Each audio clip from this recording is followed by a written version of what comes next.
जी, अस्सलाम वालेकुम क्लास। अभी हमारे पास जो 4th टैब है लेआउट का, हम उस पे काम करेंगे। सबसे पहले तो हमारे पास ये मार्जिन्स है।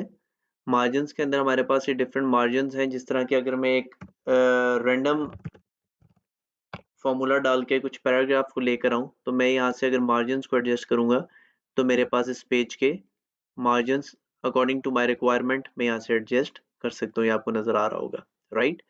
साथ ओरिएंटेशन है। ओरिएंटेशन में ये पोर्ट्रेट मोड है, बिल्कुल एक स्ट्रेट पेज है। इसको अगर मैं लैंडस्केप में करूँ तो ये लैंडस्केप में हो जाएगा, राइट? नेक्स्ट है साइज। हम लोग जो लेटर जो कोई भी डॉक्यूमेंट अगर हम प्रिंट करते हैं, रिपोर्ट या कोई भी, वो हम A4 पे करते हैं, लेटर पे नहीं करते।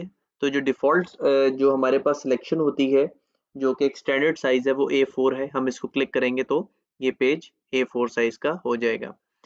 The next thing is columns.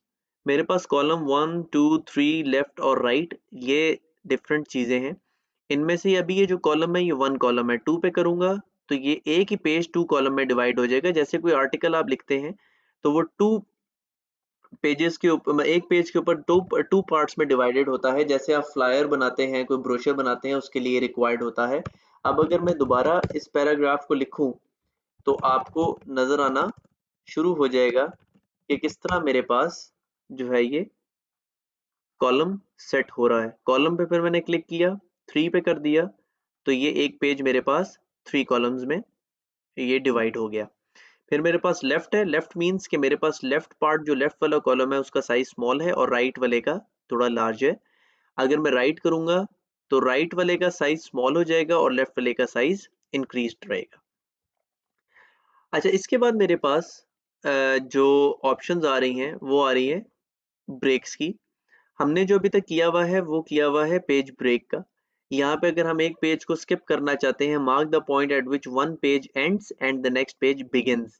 जब मैंने पेज ब्रेक को दबाया तो मेरे पास जो पिलक्रो का साइन है, होम में जाऊंगा, ये पिलक्रो के साइन को मैंने क्लिक किया तो मुझे नजर आ जाएगा कि मैंने पेज ब्रेक कहाँ पर दिया है। वैसे मुझे पेज ब्रेक नजर नहीं आता। अब मेरे पास ये डिफरेंट कॉलम ब्रेक है। अगर कोई कॉलम होगा तो मैं अगर कॉलम को स्किप करना चाहता हूँ और ये पेज मेरे पास 2 कॉलम्स में डिवाइडेड है, तो आपने देखा होगा ये लेफ्ट वाली साइड को इसने स्किप कर दिया और ये राइट वाली साइड के ऊपर टाइपिंग इसने स्टार्ट कर दी, राइट? अब मेरे पास जो नेक्स्ट चीज आएगी वो है कि किस तरह आपके पास सेक्शन ब्रेक आता है। ये हम जो सेक्शन ब्रेक, कभी कोई आर्टिकल लिख रहे होते हैं या अगर हम कोई चैप्टर लिख रहे होते हैं तो वहां पर हम ये सेक्शन ब्रेक यूज करेंगे। The next thing is line number. Line number को मैंने क्लिक किया तो यहाँ पर मेरे पास कॉन्टिन्यूस लिखा हुआ है। मैंने कॉन्टिन्यूस को क्लिक किया तो मेरे पास जितने मेरे ये पैराग्राफ जितने लिखे हुए हैं और जितनी लाइंस में लिखे हैं, मेरे पास ये लाइंस का सारे का नंबर आना शुरू हो जाएगा इसके लेफ्ट साइड पे। ठीक है, ये आपको क्लियर हो गया, नजर आ रहा है? जैसे कि एक सेकंड मुझे जरा बैक पे करने दें, इसको कंटेंट को मुझे जरा क्लियर करने दें ताकि आप लोगों के लिए थोड़ा सा ये इजी हो जाए इसको समझना। यहाँ पर मैं आ गया तो मैंने लेआउट पे अंदर लाइन नंबर पे था और कॉन्टिन्यूस का दिया तो मेरे पास ये हर लाइन पे एक पेज नंबर आ गया। लाइन नंबर के बाद ये रीस्टार्ट ईच पेज का लिखा हुआ है। रीस्टार्ट ईच पेज का मतलब है कि हर पेज के ऊपर जब ये पैराग्राफ को स्टार्ट होगा तो हर पेज पे काउंटिंग 1 से स्टार्ट होगी। रीस्टार्ट ईच सेक्शन, अगर मैंने सेक्शन डिवाइड किया हुआ है तो उससे क्या होगा, मेरे पास हर सेक्शन में वो दोबारा से स्टार्ट हो जाएगा 0 से। इंडेंट्स आपको मैंने बताया था, ये लेफ्ट इंडेंट जो है ये लेफ्ट से स्पेस है। अब मैं इसको अगर इंक्रीज कर रहा हूँ तो आपको नजर आ रहा होगा लेफ्ट साइड से जो पेज का मार्जिन है वो 0.7 0.8 0.1 के मुताबिक इंक्रीज करता जाएगा, राइट? ये आपको सामने इंक्रीज होता नजर आ रहा है, ये डिक्रीज होता हुआ आपको नजर आ रहा है। ठीक है, इसके बाद ये राइट, मैं इसको इंक्रीज करूंगा तो राइट साइड से जो आपके पास मार्जिन है वो इंक्रीज होने शुरू हो गए और यहाँ से डिक्रीज करूंगा तो राइट साइड से मार्जिन डिक्रीज होने शुरू हो गए। स्पेसिंग, स्पेसिंग इज कि मैं जो ऊपर टॉप से मुझे जो स्पेस दिया जा रहा है ये वो है। बिफोर मींस पैराग्राफ से पहले की स्पेस। जैसे अगर मैं यहाँ पे क्लिक करूं तो इसको अगर मैं इंक्रीज करूं तो आपको नजर आ रहा होगा कि इस पैराग्राफ की जो स्पेस है इसके ऊपर से इसका मार्जिन इंक्रीज हो रहा है, ये देखिएगा। ठीक है, अब अगर मैं इसको माइनस करूंगा और यहाँ पर क्लिक करूंगा, इसको इंक्रीज करूंगा तो आपको नजर आ रहा होगा नीचे वाला पैराग्राफ हो रहा है। इससे नीचे वाले को क्लिक करूंगा, इंक्रीज करूंगा तो मतलब बिफोर मींस के पैराग्राफ से पहले जो स्पेसिंग है उसकी जो स्पेसिंग इंक्रीज करनी है वो यहाँ से और डिक्रीज करनी है तो मैं यहाँ से करूंगा, राइट। आफ्टर, आफ्टर का मतलब है जैसे ये एक पैराग्राफ है, अगर मैंने इस पैराग्राफ को इंक्रीज करना शुरू कर दिया तो मेरे पास ये क्या हो रहा है, इंक्रीज और डिक्रीज हो रहा है आफ्टर द पैराग्राफ, क्योंकि मैंने ये वाला पैराग्राफ जो है वो चूज किया हुआ था, ठीक है। तो ये मेरे पास स्पेसिंग की ऑप्शन थी। इसके थ्रू मैं स्पेसिंग जो पैराग्राफ की है उसको बिफोर एंड आफ्टर के साथ एडजस्ट कर सकता हूँ। अब मेरे पास जो नेक्स्ट एक पेज आ रहा है वो है रेफरेंसेस का। रेफरेंसेस इज समथिंग के जो मेरे पास यहाँ पर स्पेसिंग थी, एक सेकंड मैं जरा इसको न्यू डॉक्यूमेंट को कर दूं ताकि पुरानी जितनी जो अप्लाई किया हुआ है वो क्लियर हो जाए। रेफरेंसेस में हमने टेबल ऑफ कंटेंट कर लिया था, जो अभी हमने कवर करना है वो है foot note and and note, ठीक है। फुट नोट और एंड नोट क्या चीज होती है? फुट नोट और एंड नोट हमारे पास, जैसे मैं यहाँ पर अगर कोई डॉक्यूमेंट लिख रहा हूँ, जैसे एक रैंडम मेरे पास ये पैराग्राफ आ गया, और इस रैंडम पैराग्राफ को लिखने के लिए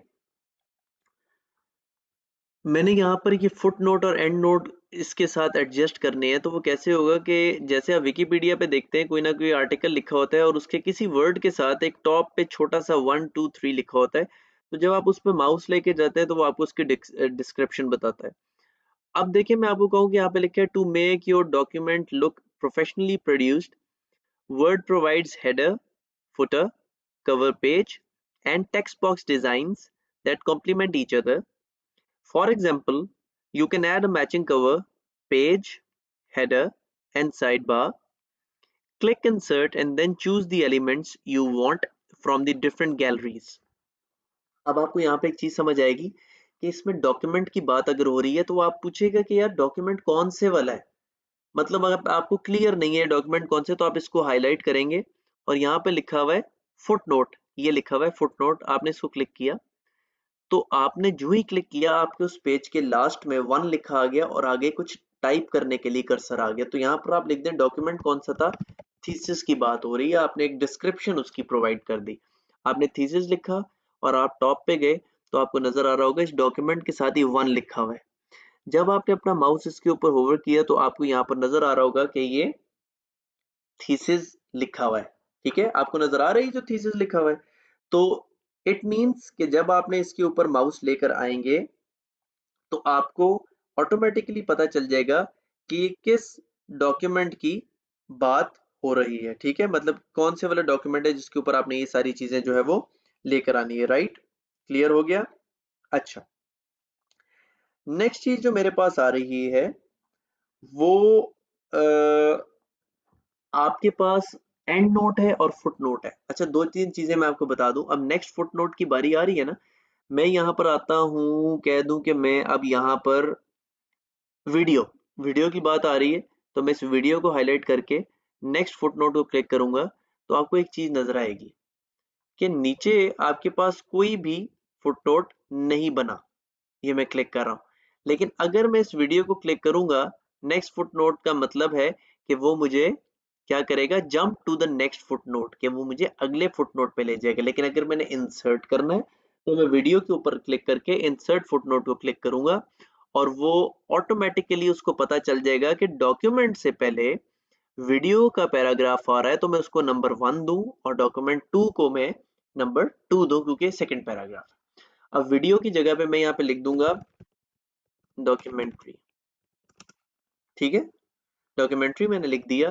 तो अब मैं जब वीडियो के ऊपर माउस को लेके जाऊंगा तो लिखा आएगा डॉक्यूमेंट्री और डॉक्यूमेंट के ऊपर लिखूंगा तो लिखा आएगा थीसिस। तो यहाँ से मुझे पता चल रहा है कि कौन सी वाली वीडियो है जो, जैसे लिखा है ना video provides a powerful way to help you prove your point, तो कौन सी वीडियो, तो मैंने यहाँ पे लिख दिया डॉक्यूमेंट्री की कोई वीडियो थी, थोड़ी सी डिस्क्रिप्शन दे दी, राइट। अच्छा, नेक्स्ट चीज देखिएगा कि अब फुट नोट और ये एंड नोट आपको दोनों नजर आ रहे हैं, दोनों का काम एक ही है। जैसे मैं कह दूं यहाँ पे थीम्स को क्लिक किया और इंसर्ट एंड नोट दबाया तो मेरे पास भी यहाँ पर आपको नजर आ रहा होगा कि डॉक्यूमेंट के एंड पे कुछ पॉइंट्स लिखे आ गए। एक बात हमेशा याद रखिएगा, फुट नोट और एंड नोट का डिफरेंस क्या है। फुट नोट हर पेज के एंड के ऊपर आपको डिस्क्रिप्शन प्रोवाइड करेगा और आपको लिखने का मौका देगा।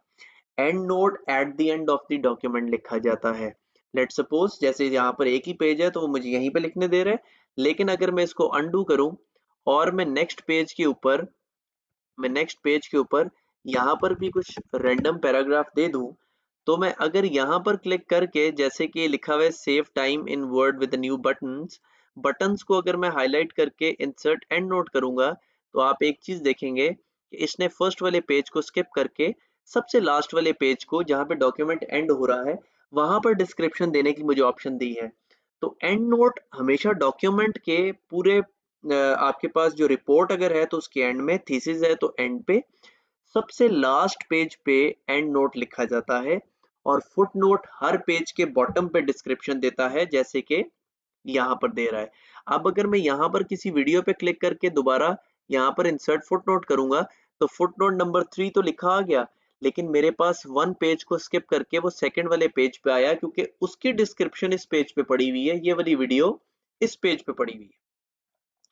लेकिन अगर मैं थर्ड पेज बनाता हूँ, लेट सपोज कि मैं इसको यहाँ से रिमूव करने का करता हूँ और मैं कहता हूँ कि यहाँ पर मुझे इसका डॉक्यूमेंट नहीं चाहिए, तो मैं यहाँ पे थीम्स को क्लिक करके नेक्स्ट पेज पे जाऊंगा और नेक्स्ट पेज पे मैं दोबारा अगर यहाँ पर आपका लिख देता हूँ कि भाई इसके बाद मुझे आप लोग प्रोवाइड करेंगे एक अगला पैराग्राफ, तो आप देख रहे होंगे ऑटोमेटिकली यहाँ से मूव करके एंड नोट ये लास्ट में चला गया। ठीक है, तो फुट नोट और एंड नोट का ये डिफरेंस है। आई होप ये आपको लेक्चर क्लियर होगा। ये लेक्चर में आपको जो इस वाले लास्ट में रेफरेंसेस और लेआउट है, ये दोनों चीज़ें आई होप आप लोगों को क्लियर हो गई होंगी। ठीक है class, thank you so much.